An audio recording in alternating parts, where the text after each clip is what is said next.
It was a wonderful technical paper and session. And thank you, Vishwanath. And over to Samida. Yeah. Thank you. I just want, once again, I wish the best to everybody. I miss you guys more than you realize. Take care. All right. Thank you very much. Thank you all. Thank you. Thank you, Right. sir. Bye now. Yeah, I'm back. So we will continue with our next session.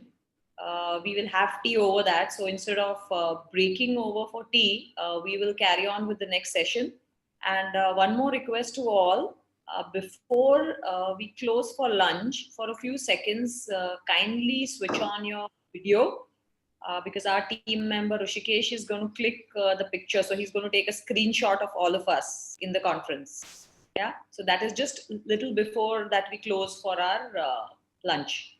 And also the feedback form has been mailed or is in the process. So kindly take a few minutes off and after the conference, fill your feedback because that will help us to make the next conference even better.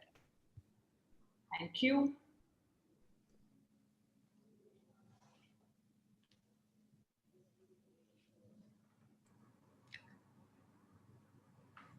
Okay, so let's keep moving. The next session, we are actually we are just starting about I'd say 5 minutes earlier, 5 to 10 minutes earlier. So there's not a great change in the program. The next session chairman is Mr. Natarajan Ganeshan. Mr. Ganeshan is a trustee of ALUCAST. He's also on the managing committee which put this program together. He's a very experienced metallurgist, and he's been a great guiding factor for the various sessions as have come up in this virtual conference. So without further ado, Mr. Ganeshan, the stage is yours.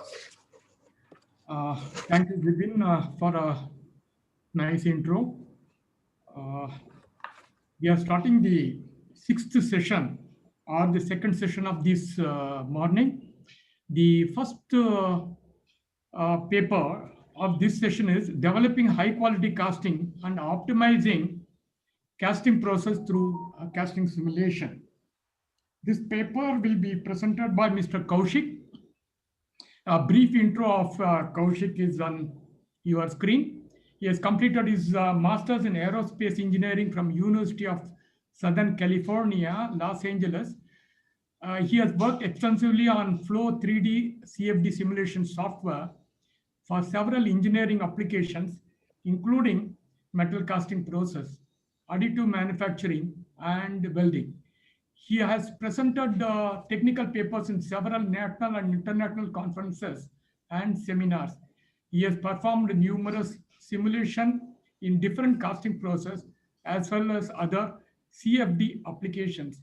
He has provided extensive training to engineers and academicians on use of Flow 3D simulation software. Kaushik, the floor is yours for the next 40 minutes. You can take about 30-35 minutes and leave 5 minutes for question answer session.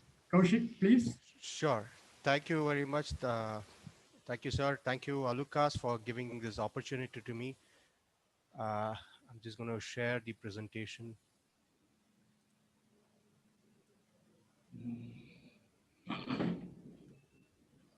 Okay. So is it visible now?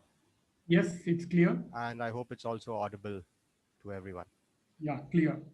Right. So very good morning, very good afternoon to all. Thank you once again for this opportunity to present at this virtual conference. My topic of presentation, as you can see, is on use of a simulation software to develop high quality castings for optimization of the casting processes, by optimization rather. So the software that we've used over here is the Flow 3D Cast. We are celebrating the 40th year this year since its inception of the company, and we'll see a lot of the case studies and how a simulation tool is beneficial to the industry is, today.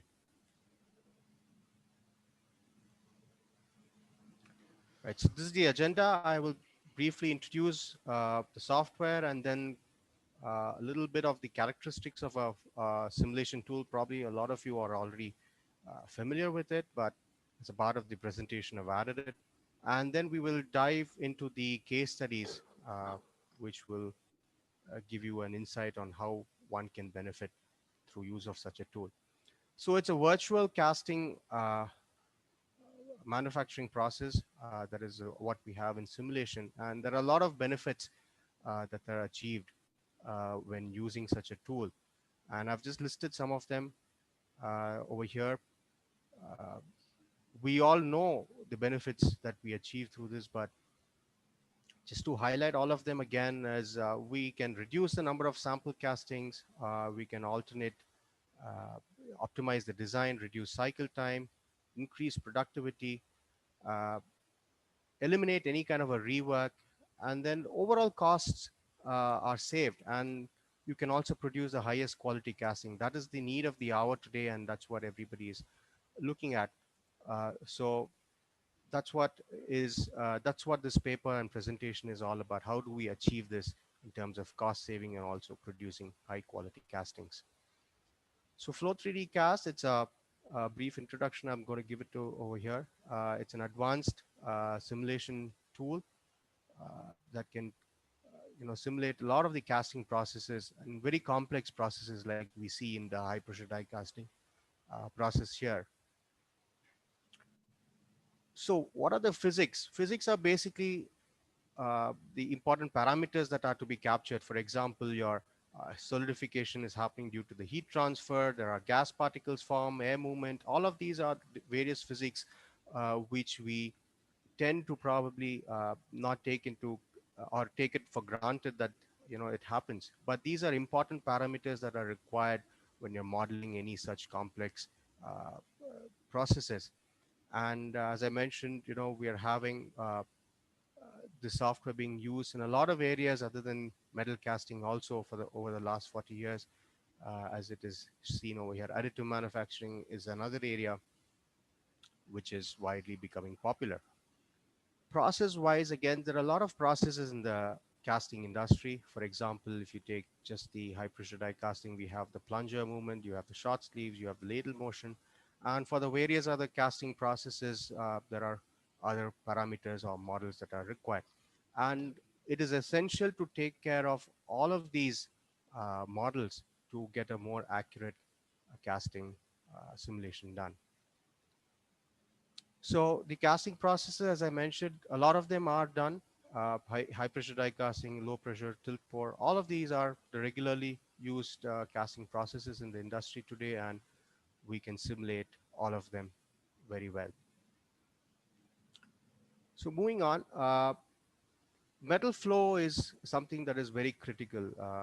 Whether it's in a sand casting or a high pressure die casting, we are having liquid metal flowing.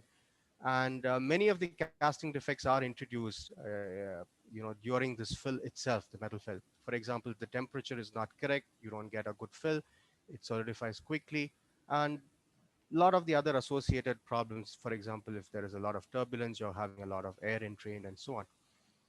And this is one statement by Professor John Campbell, a renowned professor from the University of Birmingham, who has extensively used the software, and he comments as this, which I quote and read: "If we can cast materials into shapes without reintroducing defects, we shall effect a revolution in metallurgy and engineering. This topic is of far greater importance than studies of solidification because entrained defects in liquid metals greatly outweigh the normal technical achievements of metallurgy, such as solidification, control, alloying, and heat treatment." Unquote. So filling is of primary importance, and especially when we talk about complex processes like we seen over here. The castings are huge, variedly shaped, thin parts, structural parts, all of them need to be captured very accurately. And a majority of it starts from the metal filling process itself. So some of the defects that we are able to capture, like over here, the air particles, a comparison of simulation with a CT scan of the casting part itself. And also, as you see over here, the short fills because of a temperature loss. Having said that, uh, it's just not the high pressure die casting. We can also study novel techniques of filling, as we see over here in a simulation study done by BMW, where the filling of the cavity is through the risers itself. There is no sprue, there's no runner or gating system, but the risers, which are anyway required, are a direct source of metal filling. So you are avoiding a lot of turbulence, you are getting a more uniform flow and a uniform temperature distribution in the cavity, uh, which gives a good quality of the casting. I just read this animation run once more.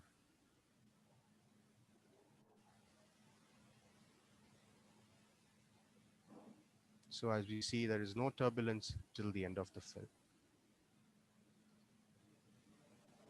And more, we can do.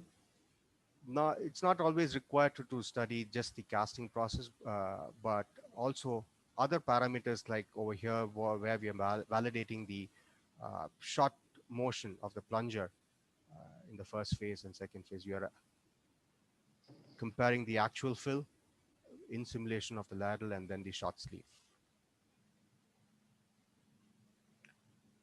And also we can do sub processes like what we see over here on the left side, the 4 images studying different ladle designs to reduce the amount of oxide that's taken and poured into the shot sleeve, because you are obviously going to carry a lot more defective metal into the shot sleeve when you don't want to do that. So what is the best design that you can use to filter the oxide before actually pouring it into the shot sleeve before the shot is taken?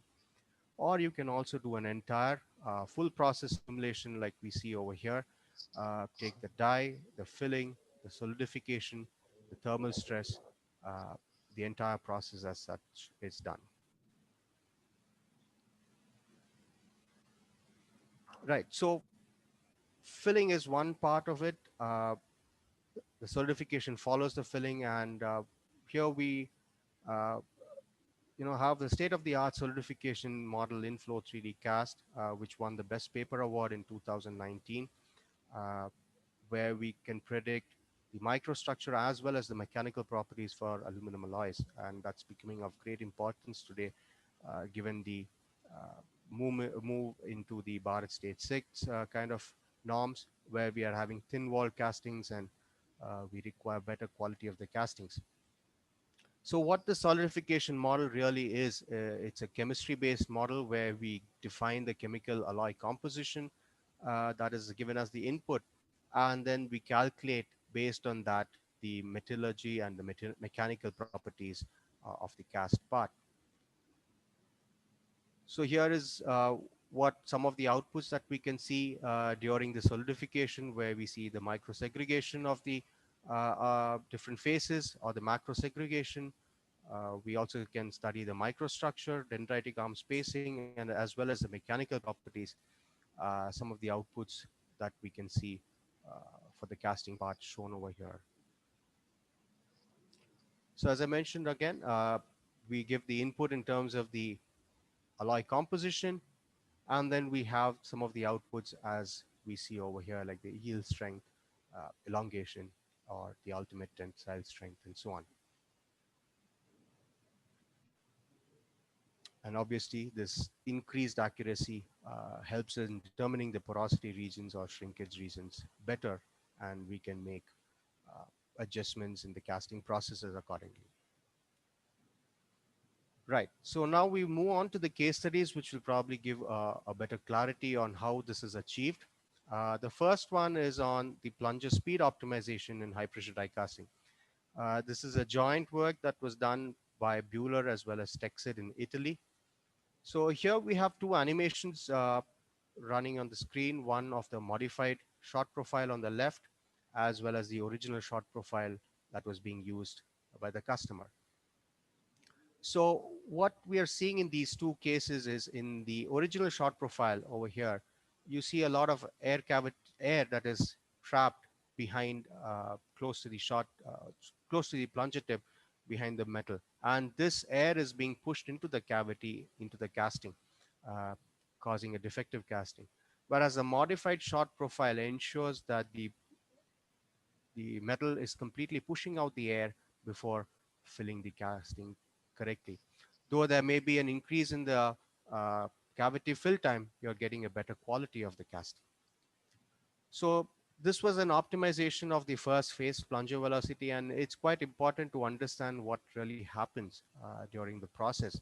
And that's where a simulation helps, because it's not always easy to see what's happening inside the cavity. So there are two versions that they have run in the first instance, or in the original shot profile that you see on the right over here. They had a rapid increase from the start to the first phase velocity, that is around 200 millimeters per second.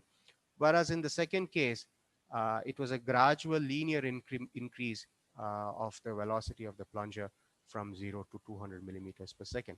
And that has a very great impact in how the quality of the casting is achieved at the end.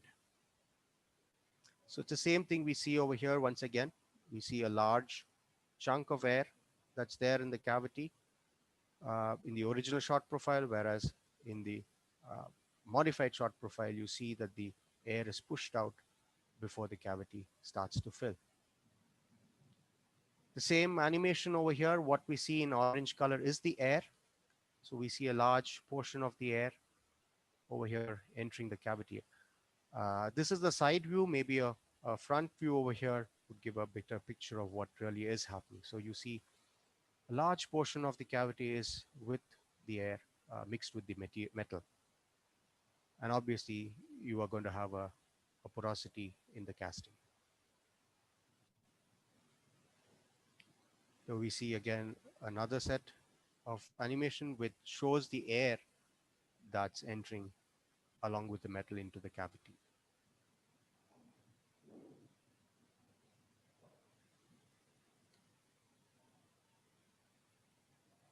Right. So the next one is again on how a gating design change can improve the product quality, and this is done by a company called Jonshin Mold in Taiwan.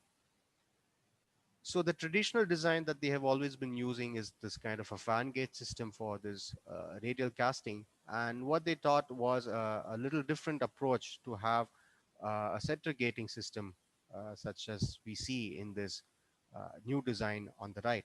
Obviously, there are associated advantages and disadvantages, which are listed over here. The main advantages are it's a shorter runner. So obviously we save a lot of material of the mold as well as the liquid metal. The mold structure can be made a little more solid compared to that. And the degree of filling of the aluminum metal is more even because of the shape of the casting itself. Uh, and also the venting, as they see over here, is good compared to the other one.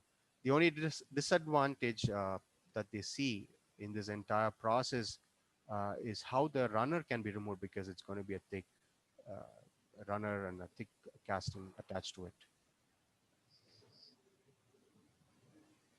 So here we see the results, one of the entrapped air as well as a combination of that with the air bubble particles that are compressed and that are formed as the metal fills the cavity. So both give an indication of how much of air uh, is entrapped in the casting at the end of fill. I'll just let this animation run once again.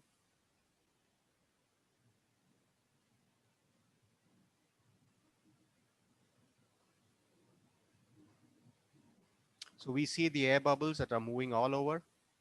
These are enlarged. Obviously, you don't have the size of the particles. These are enlarged for, magnified for better visualization of the air bubbles. So that was of the original design, and here we see of the modified design.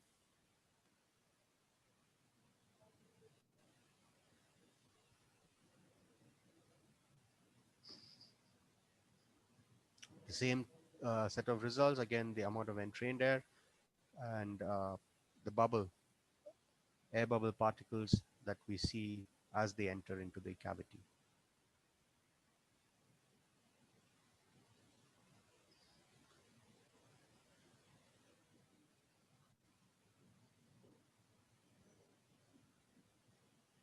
So a comparison of the results are shown over here. We are just considering the mass particles or the air particles that are distributed in both the cavities. And we clearly see that in both the cases, uh, the distribution of the air particles in the cavity are large.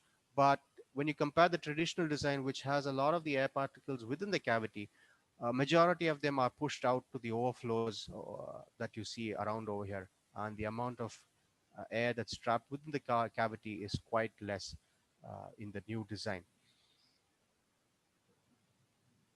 And this is the comparison of the actual casting. So that's what has been shown over here. We have the cut section of the cavity of the casting over here, which shows the porosities due to these entrapped gases. And in the new change, it is completely eliminated, though there are a few, as we saw in the simulation, but a majority of them have been eliminated because of this change in the design. Obviously, that's not just the end. We need to also know how the uh, part itself fares in the new design. So a structural analysis is also being done after the runner has been cut in both the cases. The amount of displacement or the warpage that could be seen is through the simulation, we find it to be a little higher in the traditional design, whereas in the newer design, it's much lesser. You don't see the higher zone. So the scale is between 0 to 1 millimeter or zero point 0.1 centimeters over here. That's the change we see over here, but not so much in this new design. Similarly, a stress analysis also, uh, we see it is a much better in the new design compared to the traditional design that we see over here. The stresses are distributed in all these parts, which we see over here, but it's more uniformly distributed in the new design. And also much lesser if you see this actual scale of this.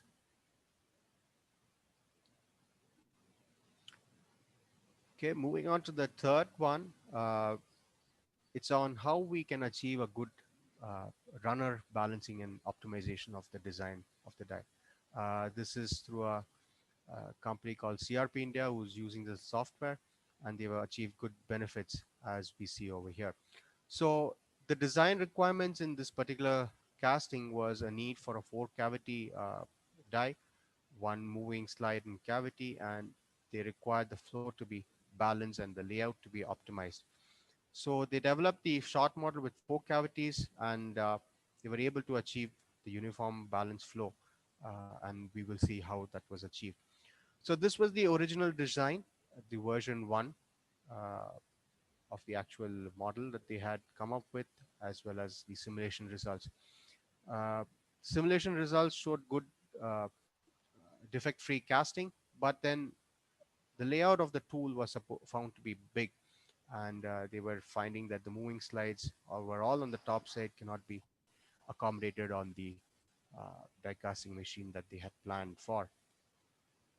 So they came out with a different design, version 2 of this, where 2 cavities were placed on either side, that is on the left. They found that the layout was more easy and could be done, but obviously the simulation results didn't meet one of the other criteria that they were looking for, that is a uniform filling of all the cavities. You could see the top 2 cavities filling, and the bottom runner is yet to start filling. So yet again, back to the drawing board, and some design modifications were done. There was improvement seen in version 3, but still not what was desired. Obviously a version 4, a version 5. And then after about 10 versions, they got the optimized version of the cavity, and this was what was achieved. And through simulation, they were able to verify that the runners were filling and the cavity at the or the metal at the gate were about around the same time, and this also met their other criteria. This is to show the animation.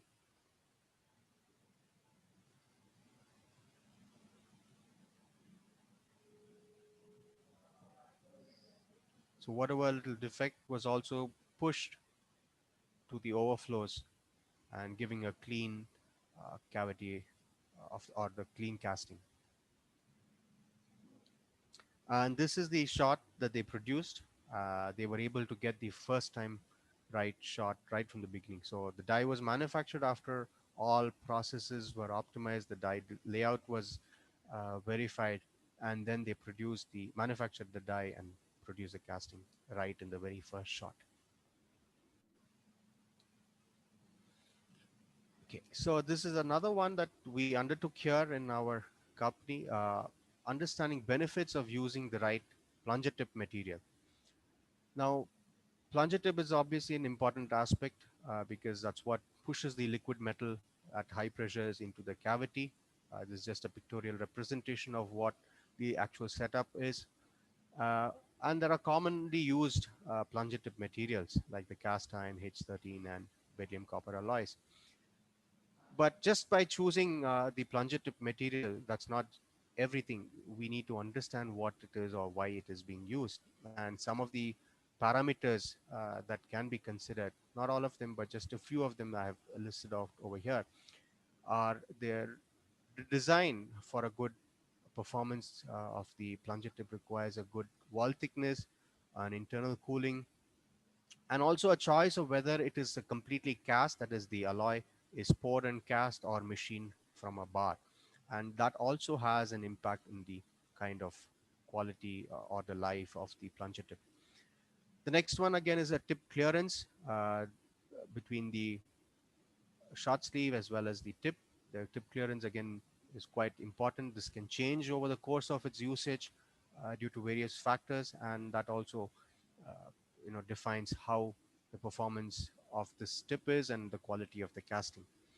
And again, most importantly, the coolant that is used. Generally, it's water that's used, but again, the temperature of the water and its effectiveness in cooling the tip is also essential. So what is beryllium copper and why it is used as a plunger tip material? We all know the material copper, and it's an alloy. Beryllium copper is a heat treatable copper based alloy, and it can also be hardened to almost steel hardness, though not exactly the same. But there are other properties that make it a lot more efficient in its usage. One and most important one is it's the excellent thermal and electrical conductivity of the alloy material itself. So what it does is it gives an excellent thermal dissipation, that is how much of heat it absorbs and retains in itself, how it dissipates it. The benefit of this also is the thermal expansion. It doesn't expand just in one region where it's in contact with a high temperature. It's a more uniform, and when the heat is absorbed quickly and removed quickly, the thermal expansion also reduces. So therefore, you are having a better allowance for the clearance in the sleeves because obviously when thermal expansion is reduced, the wear or the rubbing or erosion on the sleeves are completely reduced when compared to other material like the steel. And since it also absorbs or dissipates heat, this enables a quicker solidification of the biscuit as well as the casting. So what are the benefits because of this? We see there's a reduce in the cycle time. This increases the number of shots and the productivity. And there's also a lot of costs involved, like the life of the sleeve is increased because of the lower wear, because of the softer material that beryllium copper is. It also increases the sleeve's life. So how have we done this? We did a study through simulation with some of the inputs that we received from our users of both the software as well as the tip. And though it was done in a very short period of time, we've been able to put together some information on all of this. So we see this animation over here of the three material, the top one being the cast iron plunger tip, the bottom of a H13 plunger tip, and the bottommost one, rather the middle one is the H13 steel, and the bottom is the beryllium copper alloy. So all parameters are same except the plunger tip material in each of these three cases.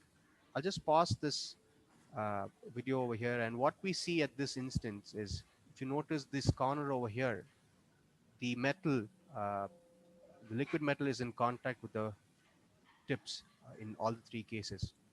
They are starting to absorb the heat that is in contact with the material, with the alloy over here.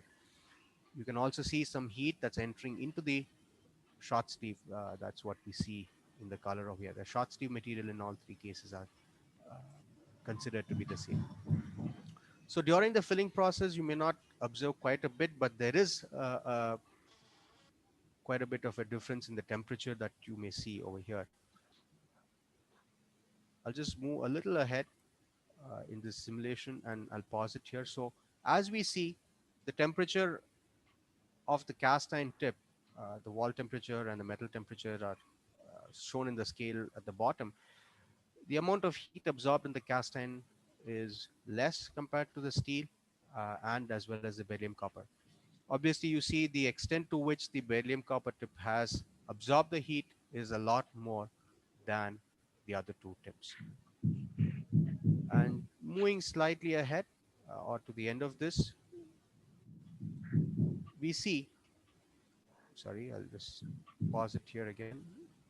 We see that the temperature distribution in the three cases is quite different. So this is at the end of fill, and then we see what happens during the solidification phase.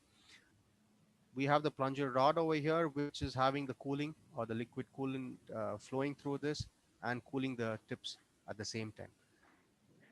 You may also notice the dial over here in the three cases, which is showing the solidification time in all the three cases. Thank you very much. So as we move over here, we see the temperature. At the end of fill, we see the temperature profile distributed in all the three tips, and you see a varied difference. The solidification time is also different. We have a quicker solidification in terms of beryllium copper because the biscuit has frozen faster. The plunger tip with the H13 steel is slightly better, and then the last one to solidify is of the cast iron. But most importantly, what we are seeing over here or observing is the temperature profile in each of the three tips. We see that temperature is close to more than 300 degrees in both the case of the cast iron as well as the H13, whereas it's much lower, around 220 in the beryllium copper tip. That's because of the properties of the alloy, which is removing the heat quickly and dissipating it, as well as the coolant that's flowing through it is also allowing the tip to cool down faster. So what it really tells us over here, I'm just taking the snapshot of the same image, that is one at the end of fill and then end of solidification in both of these in both of these images on the left and the right. The fill time is almost the same as we see, the fill time is almost the same. It is exact one. Whereas the solidification time is where we see the improvement. And that's what I was referring to in the point earlier, that the cycle time is faster, and that's where we get the benefits. The performance of the tip is also better because more heat is eliminated, there is less thermal expansion, and that's what we see over here. The tip in contact with the metal at the biscuit, the temperature rises really high in both the cases of cast iron as well as the steel, but it's much lesser as we see in the scale over here. And that's what gives this particular plunger tip material better performance in a lot of ways. To show them graphically, I've just considered the period of the solidification that is from the end of fill to just before extraction of the cast. The tip, the beryllium copper tip temperature, average temperature of the tip rises rapidly. That's because it's absorbing a lot more heat compared to the other two material. But the most important factor, as we see over here, is the overall or the maximum temperature of the tip, which is typically the point which is in contact with the biscuit. It's much lower compared to the other two material, and that's what is giving it a better performance in terms of its life as well as the quality of the casting, as we will see. So I've just taken this a small study, a comparative study of all the three cases. It may not be an accurate, it's just an approximate calculation that has been done using this 50 millimeter plunger tip. And what we see is there is a reduction in the cycle time in each shot by 2.64 seconds for the barium copper alloy, as 1.69 for the steel compared to the casting. And as I mentioned, this is just an approximate calculation that has been done. What I have done over here is split the calculation of the study in two parts. The one that we get in terms of cycle time reduction, the benefits, and the second one in terms of the operation downtime that happens when a plunger tip is changed. So considering an average number of shots for each of the tip, as we see over here, that's listed over here. And from what we saw through the simulation, we gain in cycle time for the three is over here. So keeping base as the cast time, we gain about 1 second for the steel and for almost 3 seconds for the beryllium copper alloy. So when we add that up to per shift basis and assuming an 80% efficiency in the shift, total number of shots that we can produce, though these numbers may not look large, but it is quite a large when I'm comparing from these two. So the gain is quite large per shift. And when you take it on a monthly basis, the number of shots that you additionally produce is also adding up to a large. So if you know the cost per shot, you multiply that and then you produce so many castings more. So that is in terms of just the cycle time reduction, but also the operation due to downtime. When I say downtime, it's only referring to the tip changeover time. So because the number of times you need to change change the tip in a cast iron is more, based on these calculations, you're almost changing 29 times for a cast iron or 8 times for a steel, but just 3 times in a barium copper alloy. And assuming the chip changeover time is just 10 minutes, the number of shots that you lose in that is also relatively seen over here.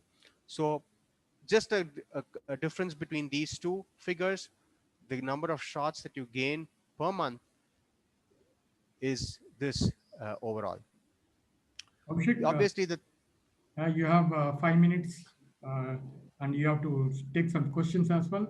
yes, I'm just wrapping it up in another few more slides. Thank you. So the part 3 is something that we have not considered over here, and that's obviously a short sleeve life. So I'll just quickly run through these other two processes or the benefits. Again, a case where the design or the layout of the casting itself had to be modified because of the defect that was seen over here. This is the actual shot that was produced with this orientation, and they were able to see that in the casting, and that was posing risks of leakage in the casting. So the idea was to modify and reorient the casting itself to a different type, and they were able to get a better result, but still not what they expected. There was still some air entrainment which they found over here, and that was also captured in the casting over here.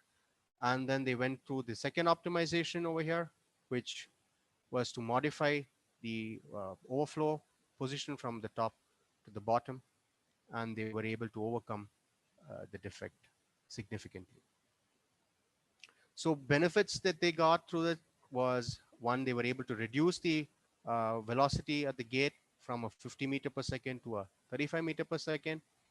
They were able to have a more uniform distribution of the filling the temperature in the cavity, and also the air entrainment, which was causing defects, was almost eliminated, giving it an airtight, leak-free casting. So this was the final orientation. So I just want to highlight a few more slides on the economic benefits that has been achieved. This is by another company, ASK. Uh, Obviously, the parts described that they had some leakage issues. About 33% was the yield, which is quite low, and a leakage of about 6%. The original design showed how the flow was and why the leakage was taking place, or the defects in the casting, and they were able to, over a few iterations, achieve a more uniform filling in the casting.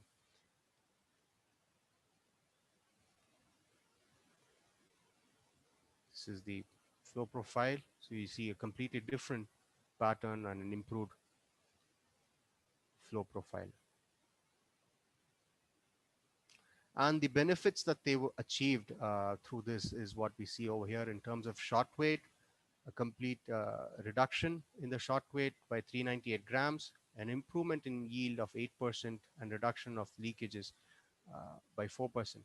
But what's more is when we multiply it with the cost that they were achieving, is they were able to save almost 143 tons of melt that was used every year, and a reduction of almost 28,800 parts by just reducing the reduction of rejections. So adding them up was certainly giving them the required benefit. And then the final one, again, it's not always that we have a defective part for which we need to change the design, but this was a die that was coming to its end of life, and they wanted to come up with a more economical die model. And after several iterations, they were able to come up with this design. And the simulation results also proved that this design was beneficial. But what was the actual achievement that they got was the existing design had an area of 240 square centimeters and a shot weight of 767 grams used in a 250-ton machine. But the new design gave them an improvement in the area by 46% and also a reduction of the shot weight by 26%. But more importantly, the intangible benefits are in the reduction of the machine tonnage used, and thereby you're reducing the energy consumption of the machine required for manufacturing the same part. So with that, I conclude my presentation, and I'll be open for any questions. These are my contact details if anybody wants to get more information or clarification afterwards. Thank you, Kaushik, for an excellent presentation with a lot of case studies and better explanations and cost analysis. The floor is open for a couple of questions. Since we are running out of, we are running tight on the time. There is one question from Mr. Sandeep Kumar, who wants to know who is the supplier who can provide copper beryllium tip at 700 rupees. I'm sorry, sir. Can you repeat that question again? I couldn't hear that. Who is the supplier who can provide copper beryllium tip at rupees 7,500?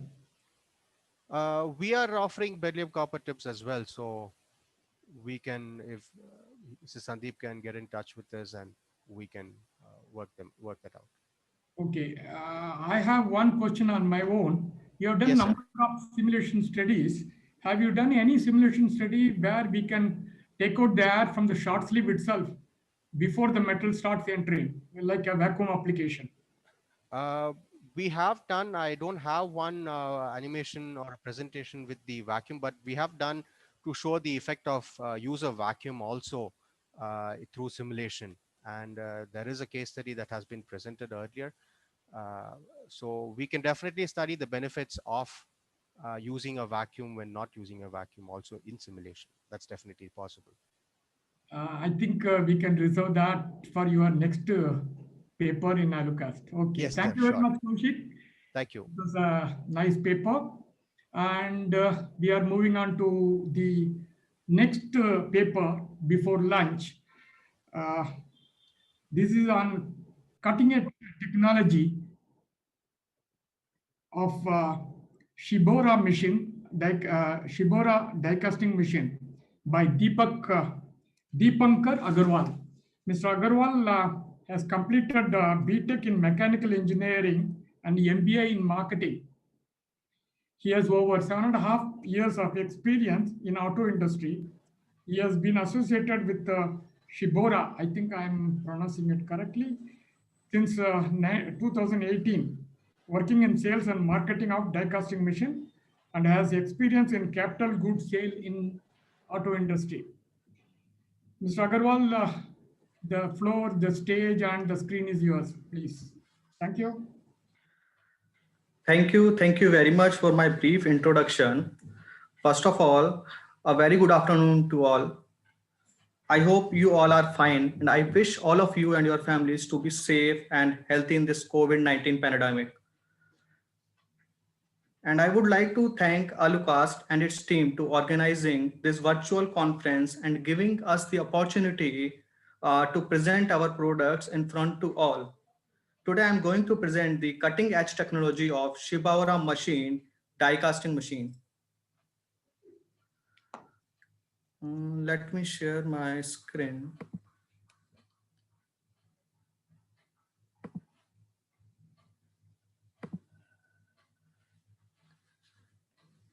Is it visible to all? Yeah, it is visible. Okay. And your face, your picture is not coming through. My picture. Now it's okay. Now it's very clear. Okay.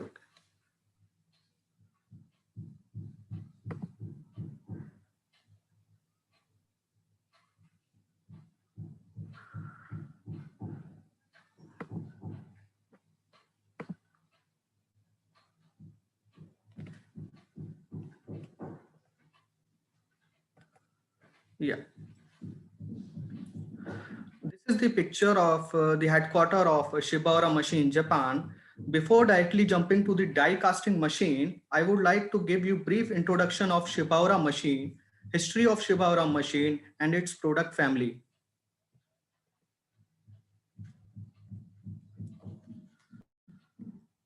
Please meet the product family of Shibaura machine. We have a long list of products with the aim of providing one-stop solution for all engineering needs for our customers. As a comprehensive machinery manufacturer, we aim to the world's monozukuri, means manufacturing through a one-stop offering of products, materials, and services which exceed customers' expectations.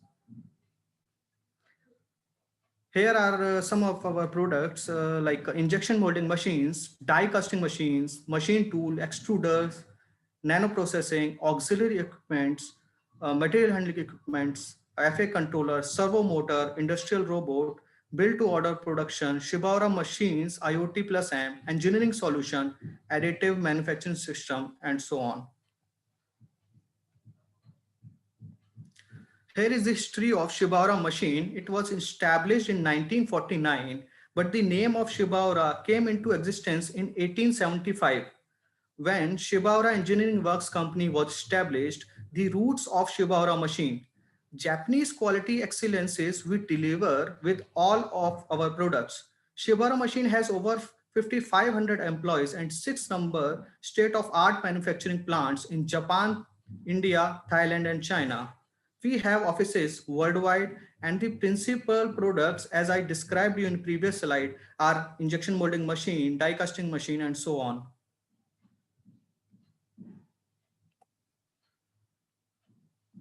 Shibaura machine has manufacturing plants at 3 different locations in Japan, showing here in the left side of the picture, Sagami plant, Gotemba plant, and Numazu plant. Manufacturing plants outside Japan are in Shanghai, China, Rayong, Thailand, and Chennai, India, showing here in the right side of the picture.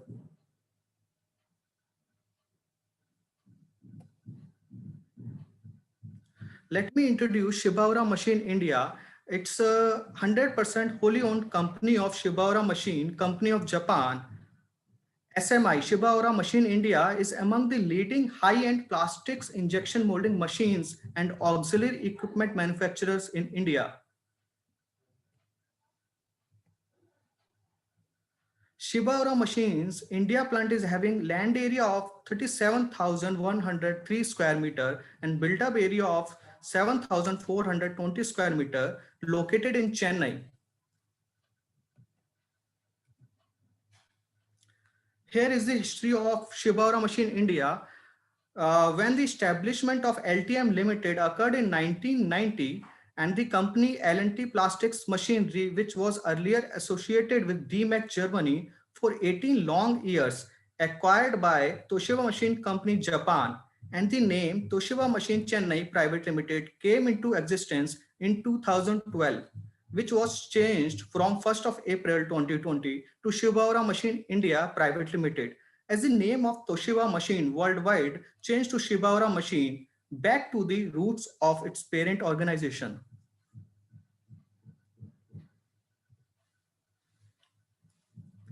Picture showing the factory head office as well as the shop floor of Shibaura Machine India, manufacturing hydraulic injection molding machines and auxiliary equipments for domestic market as well as for export worldwide.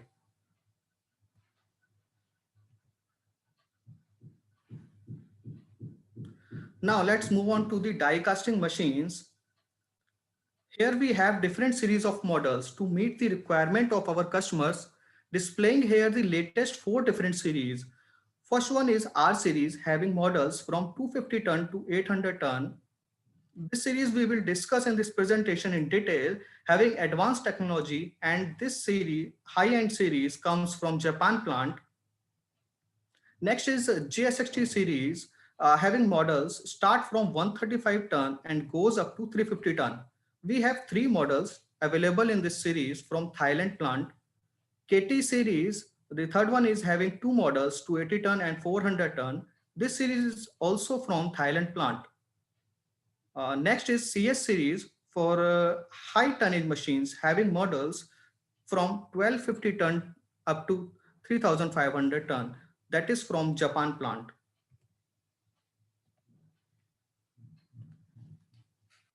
Here is the R series Japan make machine. In order to handle the needs for high quality, globalization of the market and energy saving, Shibaura Machine has developed R series by using the new development method. Shibaura Machine has worked on improvement of short time filling and short time intensification, which most affects non-defective rate of cast products. In the R series, the standard injection and high-grade servo injection are realized for the performance improvement of the conventional machine. We propose an optimal injection mechanism for each required quality. Die casting R series machines have been adopted by customers with the keywords of quality, performance, and availability. These 3 terms we will discuss in coming slides.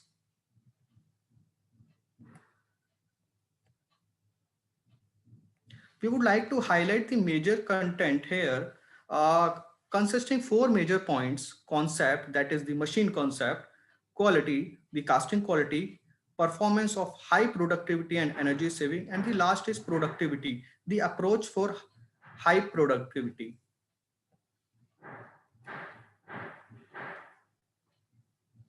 This shows the model change from our previous J series to latest R series die casting machine.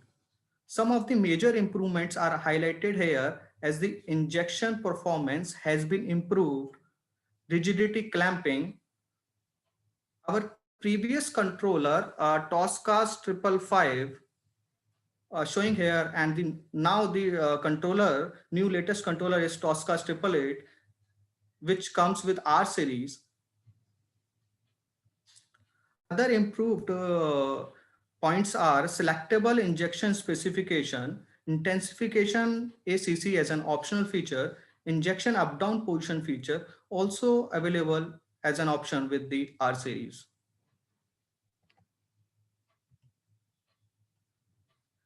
Shibaura Machine has developed R series by using the new development method by changing the combination of 2 injection units and 2 die locking units with the 3 modules of injection and die locking and the base frame interchangeable. The production of 4 R series machines from the standard hydraulic type to the electric die locking to the super high speed injection one is made possible. Shibaura machine believes it should always continue to be innovative while preserving technologies of proud traditions. We have R series comprises 4 different series as REH, RH, REM, and RM. It gives you the limit to achieve high speed up to 13 meter per second with high acceleration, quite useful for magnesium casting. In RM, it can be achieved up to 8 meter per second with high acceleration.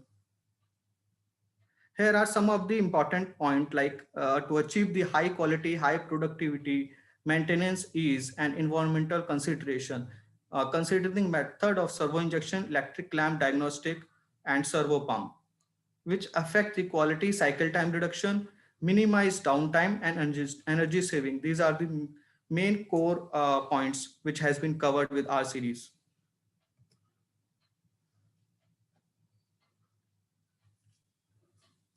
Concept of Shibaura machine for the requirement of machine is overall equipment effectiveness, which can be achieved by considering 3 major factors. Those are quality, performance, and availability. R-series die casting machine comes with overall effectiveness by achieving high quality casting, effective performance, and better availability.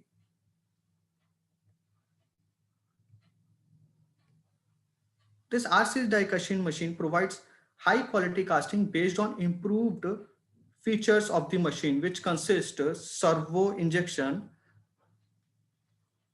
as standard feature, which leads to achieve short time filling through high response acceleration and deacceleration feature.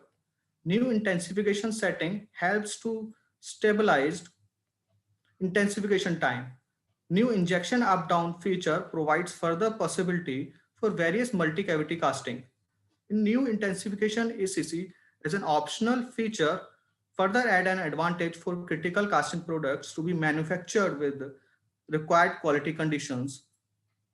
Last but not least, the real-time feedback learning control provides you ideal injection waveform stability. All these features are their effectiveness, and their effectiveness helps to get high quality casting.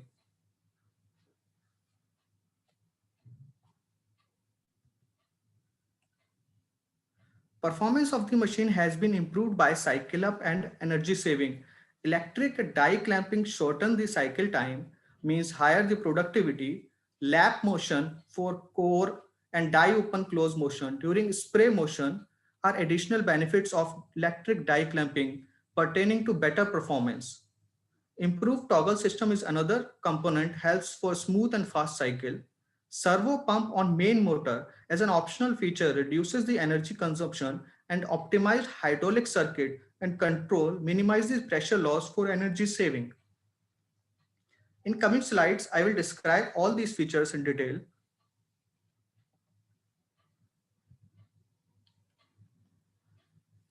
Availability up has been achieved by improving 4 major components, including introducing latest TOSCAST 888 controller with bigger user-friendly display, having simple layout, diagnostic function. This feature helps to navigate the problem in the machine with picture, which minimize the downtime. Touch panel of the operation box comes with simple setting and simple operation. Fourth component of the rigidity of the clamping unit, which has been improved to give stable productivity. These 4 important improvements directly lead to minimized trouble downtime.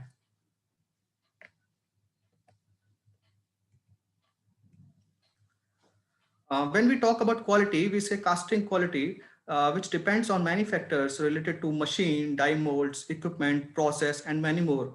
Here, we would like to put our effort to describe how the factors related to die casting machine will lead to have better and improved casting quality products.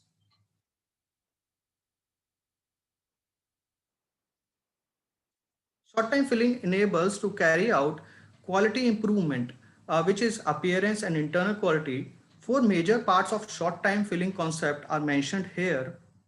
To fill molten material with preventing temperature drop, effective intensification before the start of solidification, that is short time intensification. Also, we can achieve in R series models, even when the biscuit thickness changes with the change in molten volume. That we will discuss how we achieve in R series in coming slides. Another point is minimize porosity by diffusion effect, which we can see in the picture on the right side here, diffuse in cavity and the diffusion effect. Next is high response brake function, that is the deacceleration function, or we can say the controlled injection which we achieve with meter out circuit as a standard of Shibaura machine, die casting machine. And its importance I will try to explain in coming slides.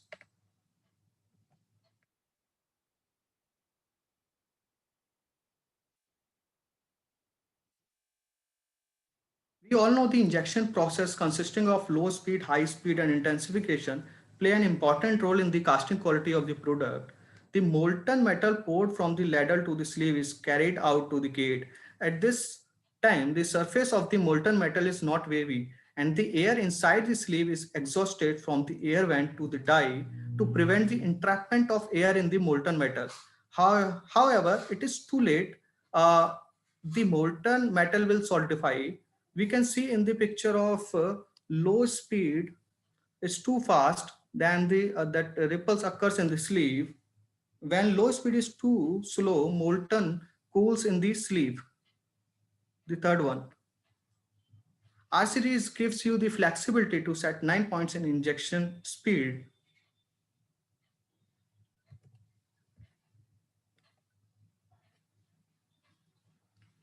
High speed process is the second most important part of the short time filling concept. In this process, two major points are important to understand. The gas gets entrapped by the high speed injection turbulence and compressed by the casting pressure. And when the molten becomes solid, the fluidity is lost and the product shape cannot be made. Considering these 2 points, it is necessary to cast at an injection speed that allows completion of filling before solidification. We can see two pictures of the graph showing three phase of the material, expressing the fact when filling time is in time, then the process can be completed within liquid phase of the material to get the required shape of the product.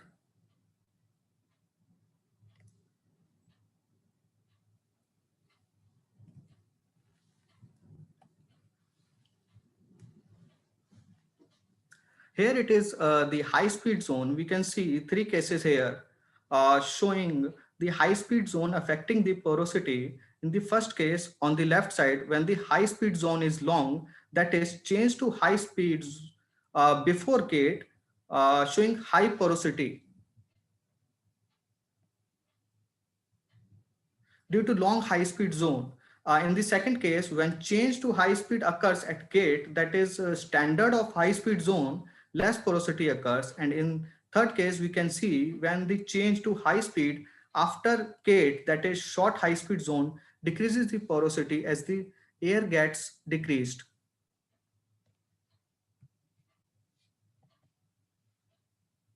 High acceleration time can shorten the high speed section, which contributes to gas reduction.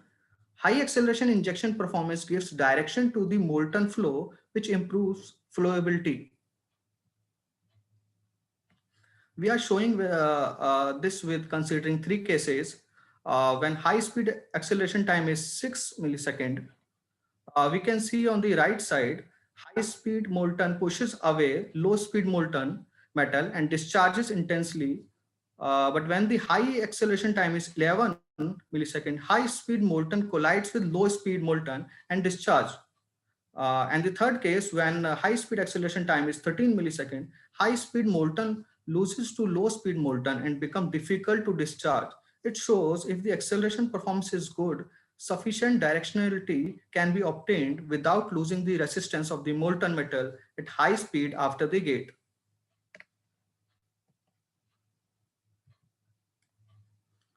Quality improvement by servo valve injection, as it is the standard feature of R series. As we saw in previous slides, more high speed makes more better appearance, and internal quality can understand by comparing general quality category on the left side showing less injection and gate speed effect appearance, and porosity. On the right side, with high acceleration and gate speed achieved by controlled servo valve injection, make high quality parts with improved appearance and internal quality as the level of porosity gets reduced.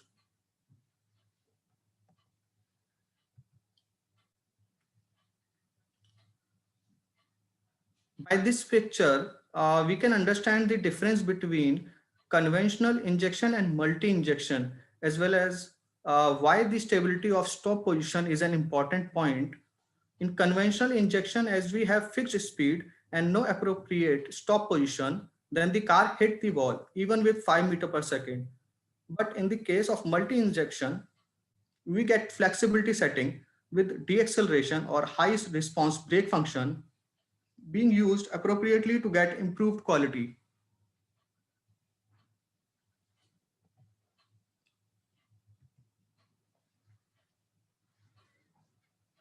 As we saw in the previous slide of deacceleration, the result will be like this: flash occurrence in lack of deacceleration. This not only impairs safety, but pressure propagation deteriorates and product quality also. We can understand it as when flash occurs, the casting pressure escapes from the die and it could not be applied in the die. Lag in pressure buildup time occurs, causing shrinkage porosity. And if we decrease the high speed in view of flash occurrence, filling in the die will get delayed and defective filling occurs. So ideally, deacceleration should be done before the completion of filling to prevent flash. We can see the difference in the picture with deacceleration used to shift 5 meter per second to zero point 0.8 meter per second, and without deacceleration at 5 meter per second high speed. These are the differences.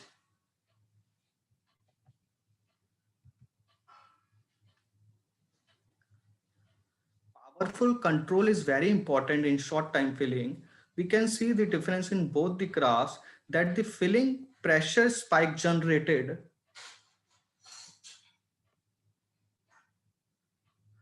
in without deacceleration is higher than in the deacceleration, as Shibaura machine controls the hydraulic servo valve in the meter outside and achieves the exact output control with a real-time feedback control and learning control function, equipped as standard with the powerful deacceleration function that puts injection inertia force under control, which would be impossible with meter in control. It achieves sure control of filling pressure spikes. We would like many die casters to experience for themselves an authentic super high speed injection die casting machine.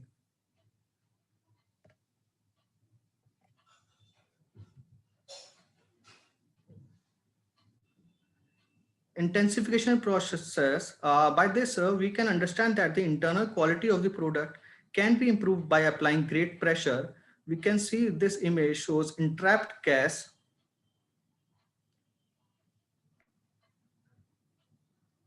while high speed injection is compressed by casting pressure.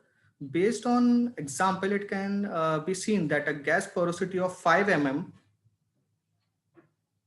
will be compressed to 1.5 mm when applied with the 80 megapascal. In order to effectively transmit the casting pressure, it is necessary to complete the filling in the liquid state.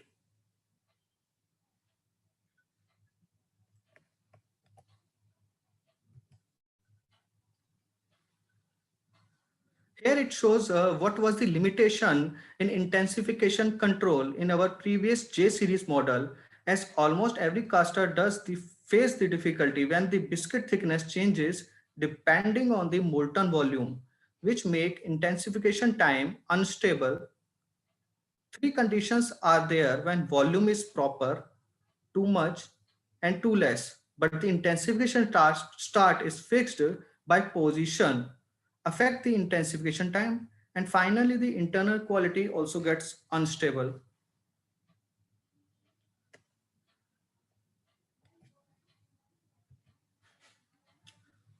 In R series die casting machine, we have new intensification control providing three triggers of position, speed, and pressure when the biscuit thickness changes depending on molten volume. Intensification gets stabilized by automatic adjustment of intensification start position by speed detection. We can see the graph showing similar casting pressure waveform even when biscuit thickness changes.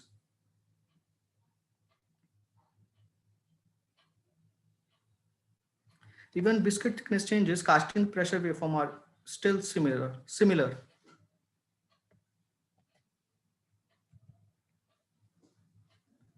Pressure build-up time. The porosity is minimized by applying the casting pressure to the product in the liquid state. So if the timing of applying pressure is delay, it becomes solid and the pressure doesn't propagate to the product.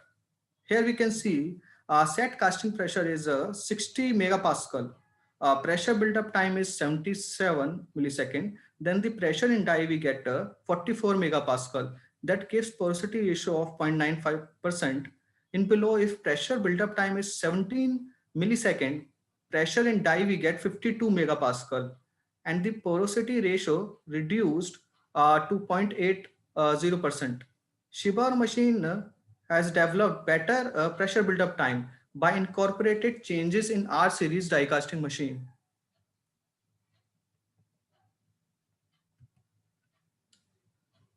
Here we can see the improvement incorporated in the new hydraulic circuit for intensification. In the old hydraulic circuit, intensifying oil from speed and intensification cylinders flows together, but in new hydraulic circuit, intensifying oil from speed and intensification cylinders flows separately. In new circuit, intensification movement is not interrupted by back pressure, becomes smooth and reduces the time lag on machine side. Reduced pressure build-up time directly lead to high metal pressure, which reduces the porosity.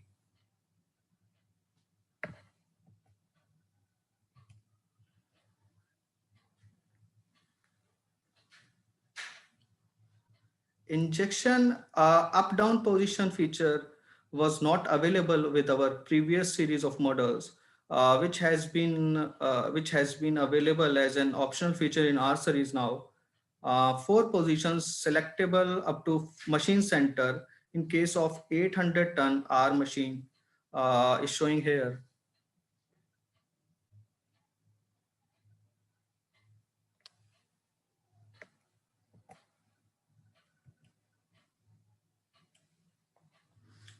In terms of performance, we have taken into consideration the high productivity and energy saving. Let's move on it.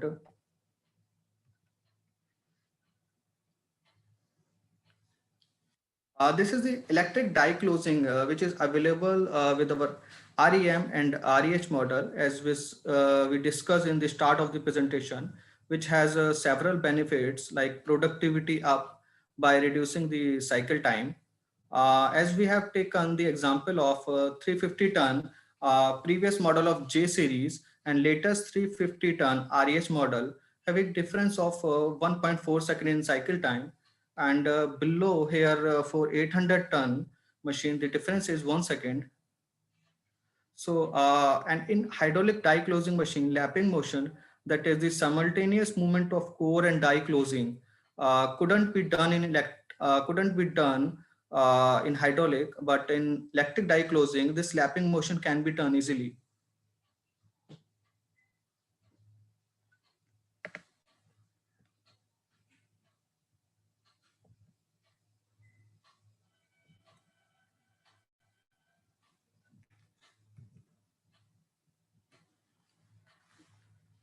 Other benefits of electric die closing are high accuracy spray that improves the quality, die lube reduction affect running cost, cycle time up, give more productivity.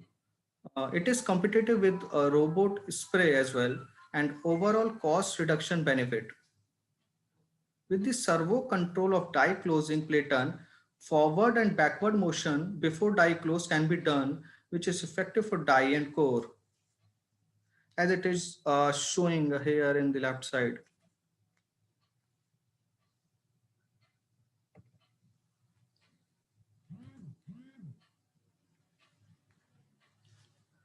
By adapting servo motor on main pump, energy saving can be done. In conventional induction motor, circulation of unnecessary hydraulic oil by fixed rotation of motor does energy loss.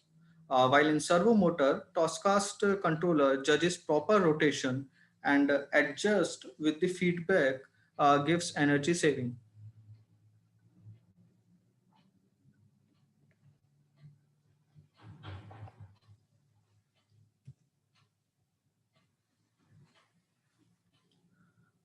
Here the effect of servo pump is measured on 800-ton machine considering the condition of non-core, non-die-mold ACC at 13.5 megapascal, ejector full stock, ejector flow and ejector back 100%.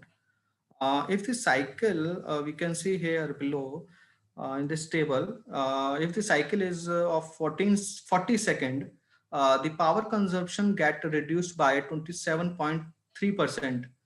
And with the 60-second cycle time, 43.2% power consumption reduction was measured.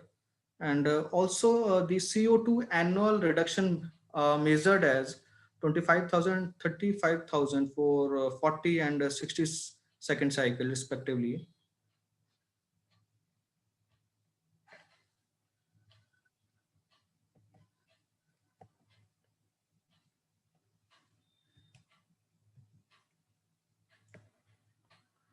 Productivity, that is the approach for productivity. Now it is the rigidity up. Clamping rigidity has been improved for large size dies as the C frame rigidity is up about 37%. Platen is up by 6.5% and frame rigidity is up about 50%, make the structure more robust in this R series.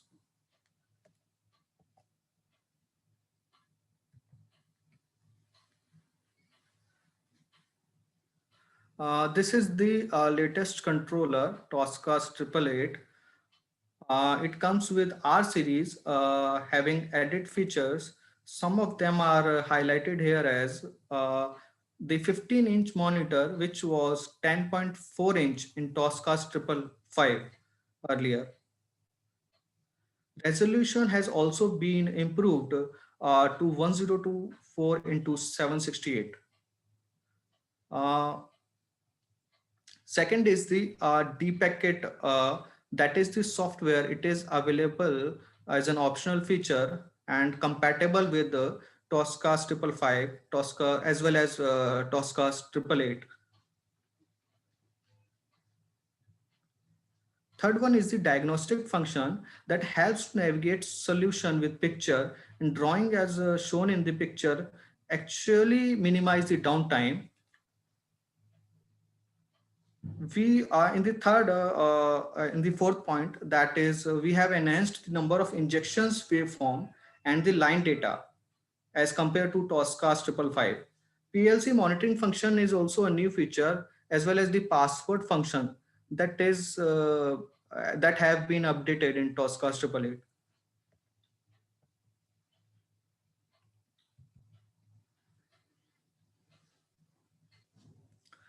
This is the Deepankar software.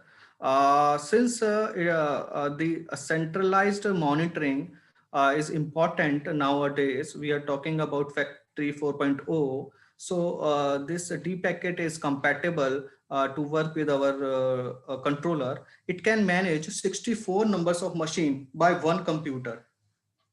It is store and indicate data which collected from die casting machine to customer's computer. Possible to monitor machine status in office by end-on function. Deepankar, you have 5 minutes, 5 more minutes. Okay, okay. You also have a couple of questions waiting in the wing. Sure, sir, sure, sir.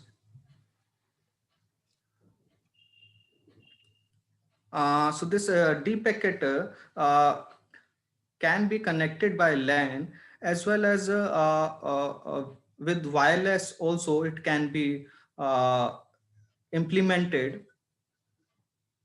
It collects the data of machine status, short profile lane data, the data from each sensor, alarm, setting, and all these features are available, visible at a single screen.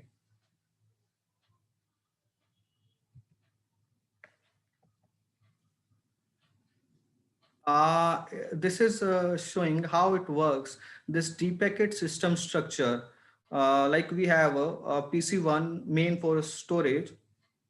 It is connected with the die casting machine, maximum up to 64 units, and storage about for 3 years data with 1 TB memory.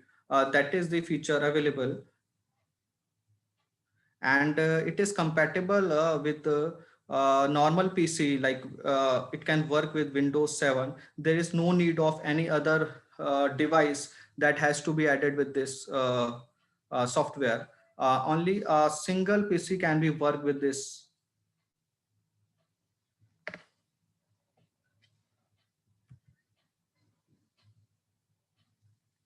This is showing the screen, what screen we will get in our PC.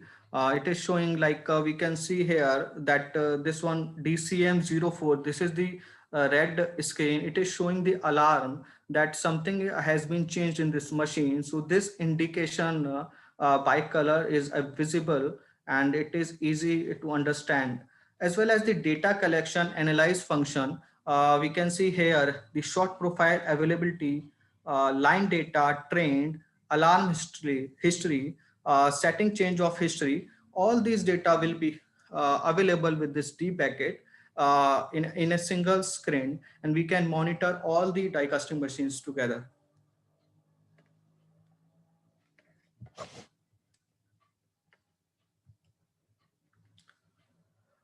This is the TOSCAST triplet diagnostic function, as I described to you while discussing the controller, that visualize the cause of trouble and minimize the downtime. It indicates the cause of trouble, indicate the trouble part with the picture and drawing, and checking procedure step by step is also available in the screen.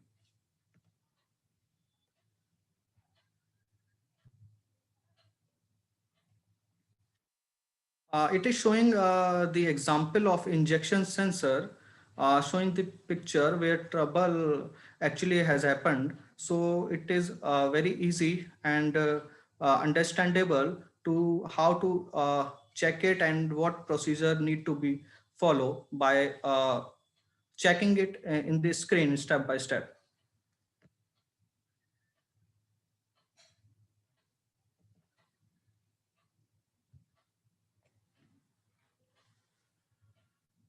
It is showing the injection waveform. Like earlier in our TOSCAST 555, there was a limitation up to 3 lines, like speed, pressure, and the third one either to choose position or vacuum. So that was the limitation. Now this limitation has that has been removed, and the capacity of TOSCAST 888 up to 5 lines can be seen at a time.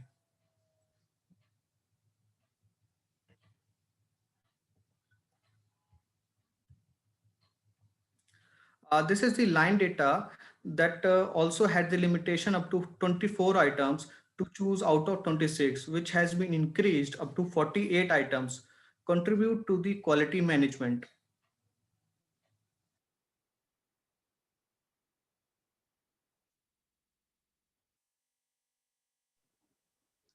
This is the password function in the controller that allows the registration of 512 registrant.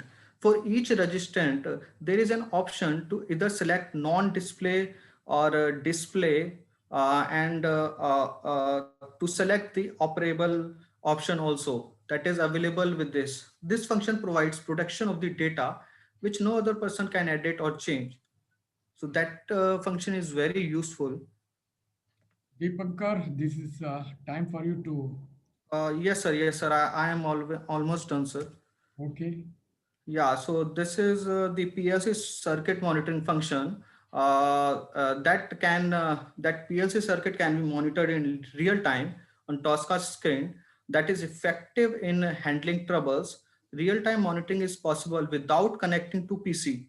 and the designations of contacts are written in Japanese as well as in English. For safety sakes, the values in the circuit cannot be changed, but it can be monitored without connecting it to the PC.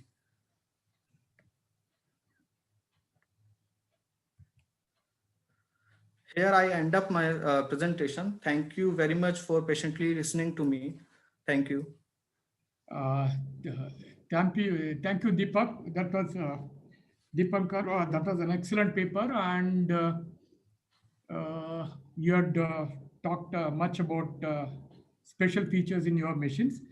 We have a couple of questions, and there is an inquiry for a new die casting machine from Global Okay. Auto Tech, and you can contact Mr. Tripathi. We can have one question if you want.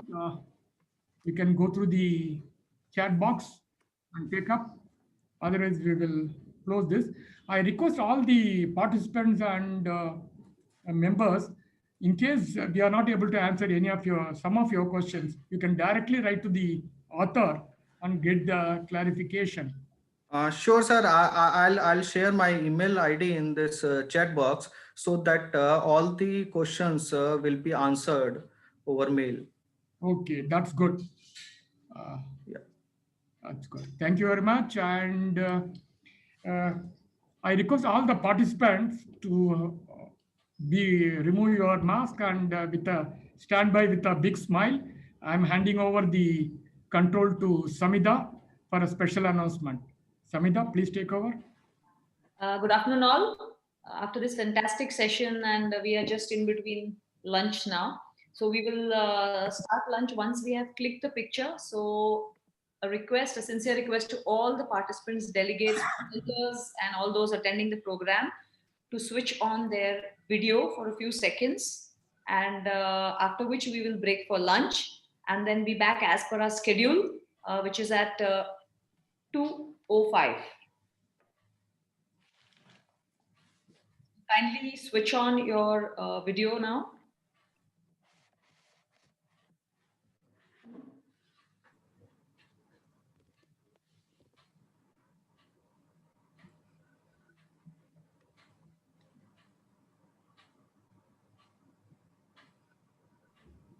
Smile, please.